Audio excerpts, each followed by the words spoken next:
and simultaneously, our do we have to video it, right? Yes. For EMI course, right? Half hour, right? Half an hour, Half hour. 6 videos. Okay. Our focus now is, of course, on the BRICS economies, right? BRICS economies, now we call it BRICS Plus, right? Because the BRICS states have acquired new member states recently, right?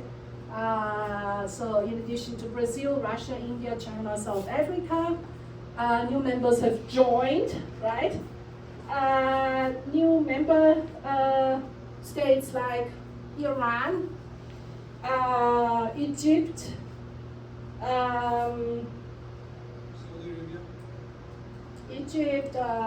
Saudi Arabia, yes. Ethiopia. Who? Ethiopia. Ethiopia, okay.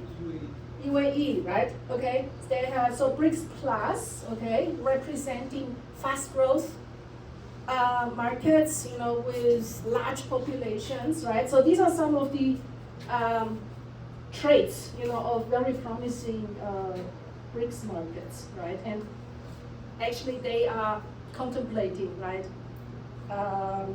coming up with their own development bank, and maybe, establishing their own currency, replacing the US dollar, right, as the dominating world trade currency, right? They want to not too much depend on US dollar, okay? So they're now thinking about ways, to reconfigure how world trade is implemented, yeah? Good, another reason, why we have to acquaint ourselves with international marketing issue is the interdependence of national economies. We are highly interdependent, which means we cannot say, okay, we are, one, small little, beautiful country here, and we are untouched, by what's going on or happening outside our world, right, in other countries. Because nowadays, it's a global village. So what happens in one country or in one region would probably have an impact on other parts of the world as well, economically, socially, politically, right? So we are highly interdependent. National economies are highly interdependent, right? Yeah, these are some examples here. Yeah, we just had 9/11, right? You are too young to have witnessed 9/11. I think you were not even born at that time, right? But I still remember what happened on that day, okay? Yeah? So one single event in one American city having global impact, okay? Because you can analyze what happened after 9/11. The whole tourism industry, went down, okay? Came to a halt because airline industry, just imagine, right? How they suffered, in the wake of 9/11, right? Tourism industry, right, came to a standstill, right? Yeah.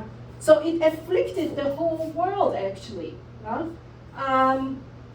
More recent events, okay, because these are actually very, very old events, milestones, right? But we can quote some of the recent events that had impact, on a global scale, right? For example, the trade war now between US and China, right? So the United States imposed high tariffs on Chinese products, right? Yeah, so this is between these two previously partners, right? Or rivals, you can say, right? Yeah. What's the impact, of this trade war between these two countries? Think about it, yeah? High tariffs, yeah? US imposing high tariffs on Chinese imports. Who is going to pay the price? Buyer. Hmm? Buyer. Yeah, who is the buyer? The US. The US consumer, right? Yeah, because the importer has to pay for the tariffs. Yeah, and then he will pass on the higher cost to the consumer, right? In the form of higher sales price, right? And you think about it, you know, US consumers love Chinese products, yeah, because they are cheap and they are relatively good quality, right? So they offer high value, yeah. You think about all the, you have heard about Shein, Temu, right? These platforms very popular. Not only, by the way, not only in the U.S., also in Europe, in EU, right? Very, very popular. Okay, but now they are facing tariffs. Okay, 50% tariffs. So it would increase the sales price by 50%, right? If the importer passes on the cost. Of course, the importer can also say, okay, I will handle the cost. I will not pass it on one-to-one, to the consumer. But in the long term, he will have to, okay, because the importer cannot cover all the costs for long term, okay. So at the end, the consumer has to pay the price, right? And the U.S. also eliminated the so-called de minimis rule. Yeah, do you know what is de minimis? De minimis means previously there was a loophole, yeah, to escape tariffs. Okay, yeah. So all the packages, that were worth below $200 were exempt from tariffs because it's considered to be low value. Okay, yeah. So what did Temu do? Yeah, platforms like Temu, Shein, how did they use this legal loophole, to make this to do business? Well, they split, the orders, the customer orders into smaller, lower value packages. Yeah, so they send out different packages, one big package into smaller packages, and each package would be valued, below $200, and therefore it could enter the European market, for example, or the American market free of tariffs, right? But now this loophole has been closed. No de minimis rule anymore. Okay, so all in all, the consumer has to pay higher prices, right? And to think about it, if they have to pay higher prices, what's the consequence, right? Lower purchasing power, etc. So the whole economic downturn, in the U.S., would start, right? Would be kicked off. Okay. Another example: one single event in one country having global impact is actually probably today. There will be a decision on whether or not the U.S. Federal Reserve will reduce interest rates, right? So how much interest do you get now, for U.S. dollars if you keep it on the bank account? 6.25%. How much? 6%. I think it's about 4.5% in Taiwan. Do you get more in Vietnam if you buy U.S. dollars? You mean U.S. dollar savings. Yeah. So yes. if you invest in U.S. dollars and put it in your savings account, The interest rate is 0%. the interest rate right now in Taiwan is about 4.5%, which is very high, right? Because if you compare, to the other interest rates, it's near zero. Right? Nowadays, if you keep money in the bank account, you get no interest for it. Zero interest, right? Yeah. But for US dollars, right now you still get 4.5%, right? Right? 定存, right? However, now the US Fed is under pressure, right? Also by Mr. Trump, under pressure to reduce, to lower the interest rates, right? And maybe today or tomorrow they will decide whether or not to reduce by 0.5 percentage point. What will happen if the Fed lowers the interest rate? What happens? What's the consequence? Does it affect only USA? Or does it have, impact, on globally. What happens if the Fed, US Federal Reserve Bank, reduces or decides to reduce interest rates? What happens to the US dollar? But if you get less interest for US savings, what would you do? Naturally. Are you still interested in buying US dollars? If you get less for it, less return? No, right? So you will probably switch to other higher revenue, higher return on investment assets, right? Or bonds, right? So you might, switch to other, kinds of investment. You would not continue buying US dollar, right? So what would happen to the US dollar? Would it appreciate or depreciate? It would depreciate, right? Yeah, and depreciation would mean that other currencies would appreciate against US dollar, right? Yeah. So again, yeah, one single event in one specific country, would have global impact, or impact on other economies as well, right? So we are right now in a global village, right? We have to pay attention to what's happening, throughout the world in different countries, right? Another very good example to show or highlight our, interdependence, right? You just said chip, right? Chip is our semiconductor, is our main export item, right? Our national pride, right? 90% of advanced chips are produced in Taiwan. So, what if there were an earthquake in Taiwan? A major earthquake, natural disaster, like,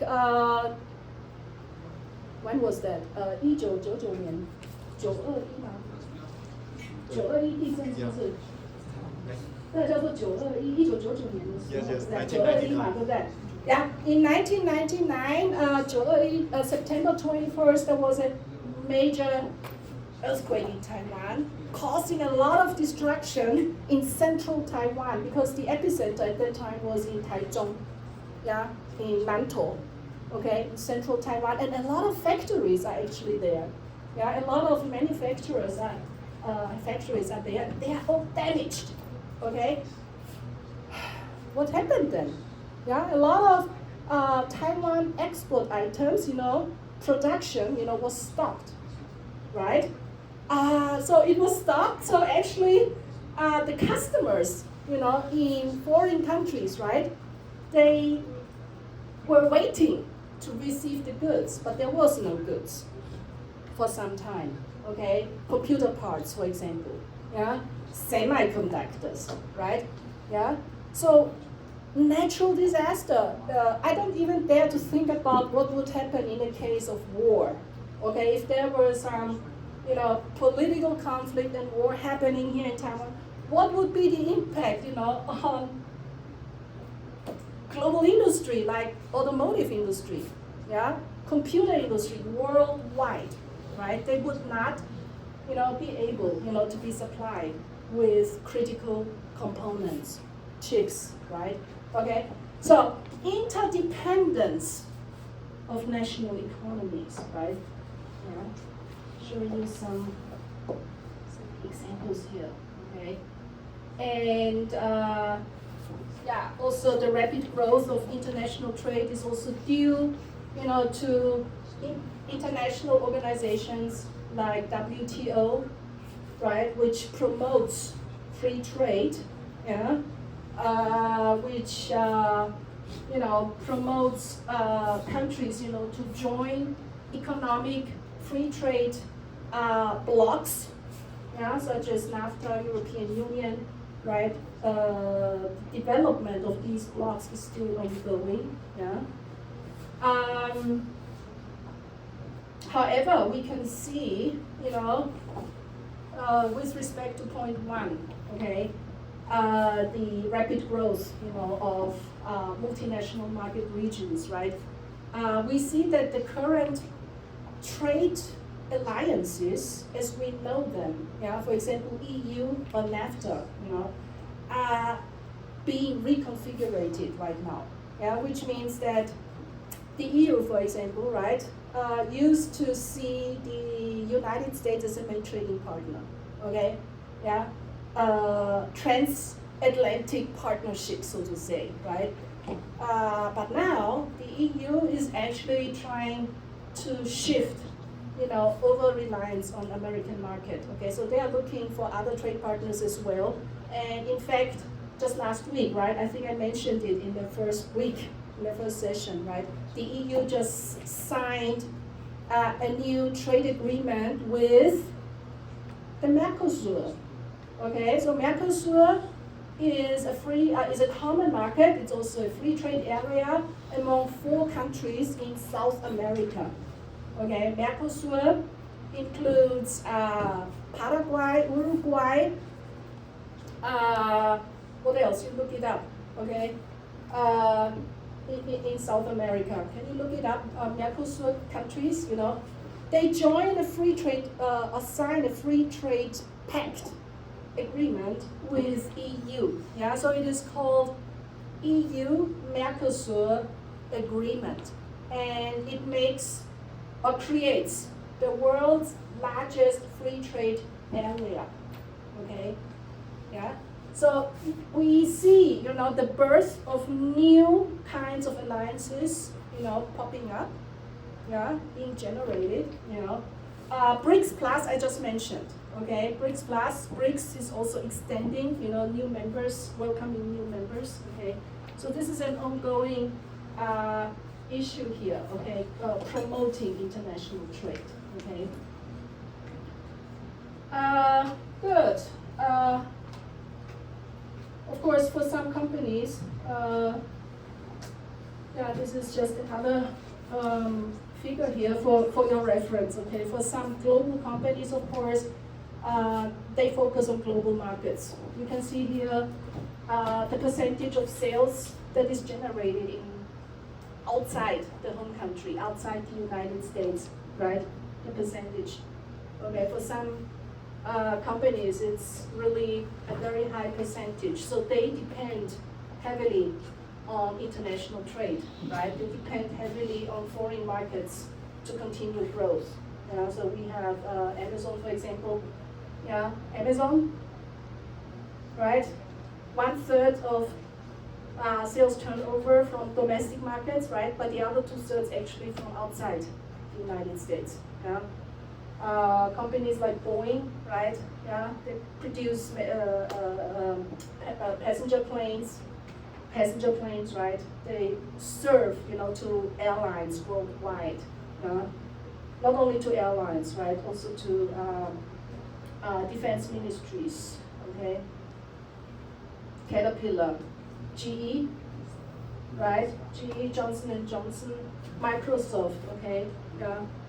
Yeah, so these are global brands that focus actually on global markets. So they are truly global marketers. Okay. So what's international marketing or global marketing? How do we define it, right? Yeah, so we would define it as the performance of business activities that are designed to, to plan, price, promote, and also distribute a company's goods and services to consumers, or let's say to users, in more than one nation for profit. Okay, so we emphasize, we focus on customers, in more than one nation. So we sell our products and services, we market our products and services to other countries. We are entering foreign markets, okay? And there are different levels of engaging in international marketing, right? Some companies, they may maybe not directly engage in international markets at all, not directly, maybe indirectly, through intermediaries, for example. Okay, so they sell the product to domestic trade companies, which then sell that product, to foreign markets. Okay, yeah, so no direct foreign marketing.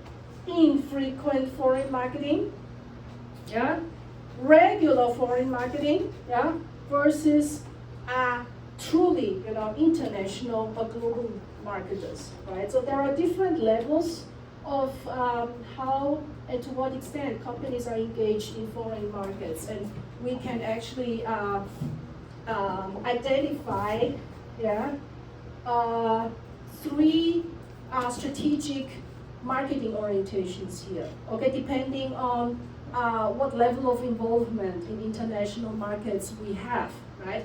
So the first strategic orientation here is called ethnocentric strategic orientation. So if you are an ethnocentric oriented marketer, you would focus actually on your domestic market as the main market, as the main source of revenue and profit. Yeah, you may, by the way, export your products, at the same time to other countries, but your main market is still the domestic market, the domestic consumer.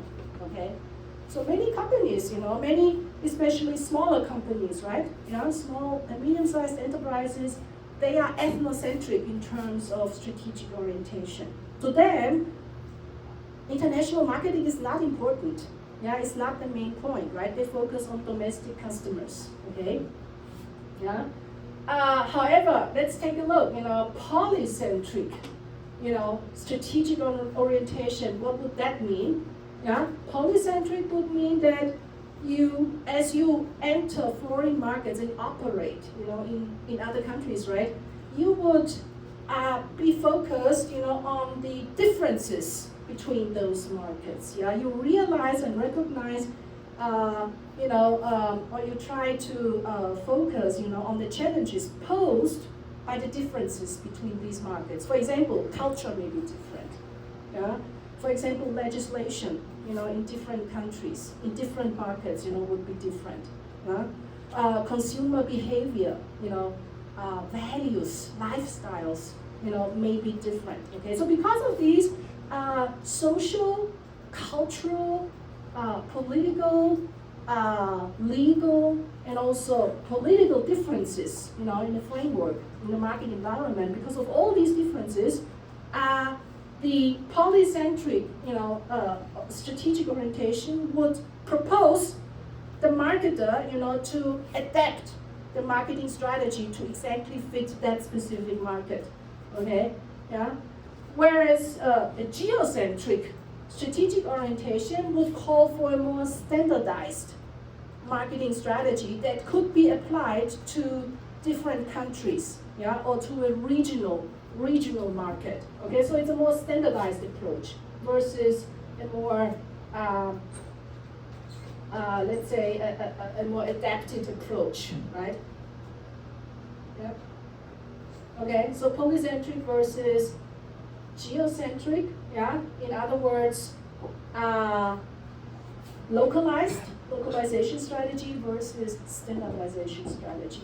Okay, so there are different strategic orientations here. Okay, and of course, in this semester, in this course, we are going to discuss, which strategic orientation, is the better one, and why we have to adapt, to those differences. Yeah.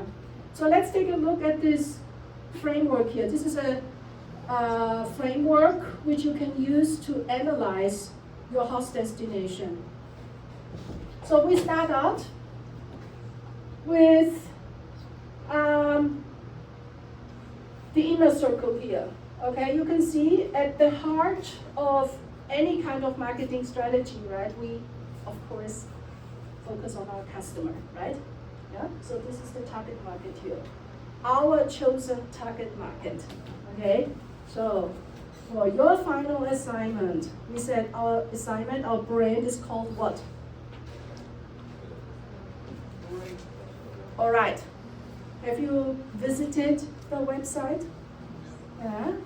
Have you seen the products? Where? On the website only? Yeah. Outside also? Oh, please look for the products. They may have distribution channels in department stores. Zoeing. Are you sure? They have, right? Yeah. You can visit. Go ahead and take a look at the products. Okay, and talk to them. Okay, what makes your product or your brand so special? How do you stand out, with other green brands? How do you compare? Take a look at the price. Yeah. Okay. So I want you to know this brand. Okay, I want you to, especially also the Taiwanese students, right? It's a Taiwanese green brand, right? We said it's the first brand, to achieve net zero, right? So you should know about it. Okay. So think about it. Who is your target market? If you are all right marketing manager and you are developing new markets. So suppose you want to promote all right in the Thai market. Okay, yeah? You choose Thai market, right? You want the brand to enter the Thai market. I don't think that All Right is currently available in Thailand, right? It's not known, right? It's unknown, right? So you want to introduce All Right, made in Taiwan, a very good product, very good brand, okay, to Thai consumers, right? Who is your target? Right?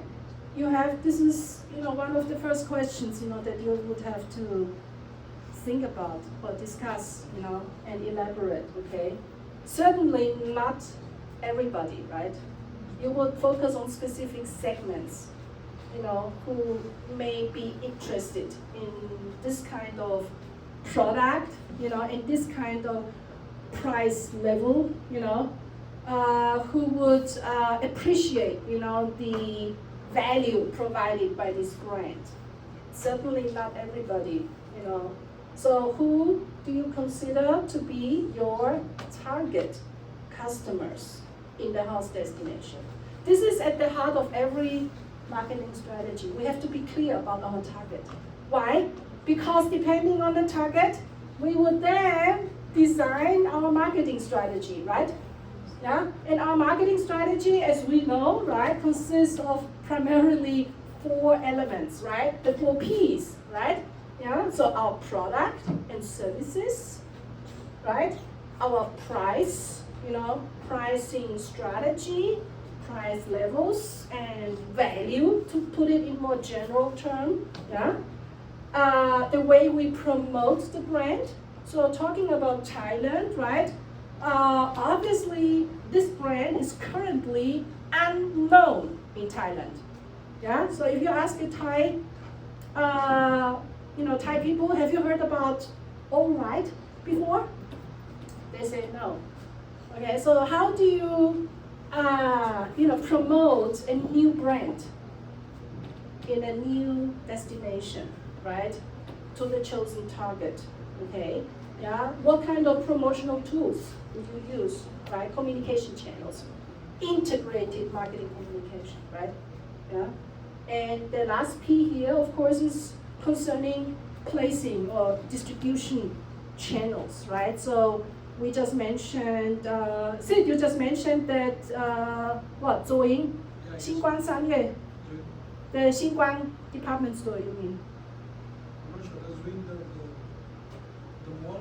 The mall, yeah, Xinguang Sanyue, yeah. So the Xingong, next to the high-speed rail station, right? The big department store, they probably have a counter. So it's a physical distribution channel, right? But how about Thailand, right? So if I wanted to sell this brand to the Thai people, right? What alternatives are there? What options are there in terms of distribution channels, right? So of course, if you want to decide on distribution channels, you first have to understand, right, how Thai people shop, right? Consumer behavior, right? Preferences, yeah, outlet preferences, right? Habits, right? Yeah. So in order to decide on your marketing strategy, what do you have to do? First of all, let's take a look here, right? The yellow circle and the blue circle. We first have to analyze in a very detailed fashion our market environment. And the market environment consists of two kinds of environment. The first environment is the domestic one.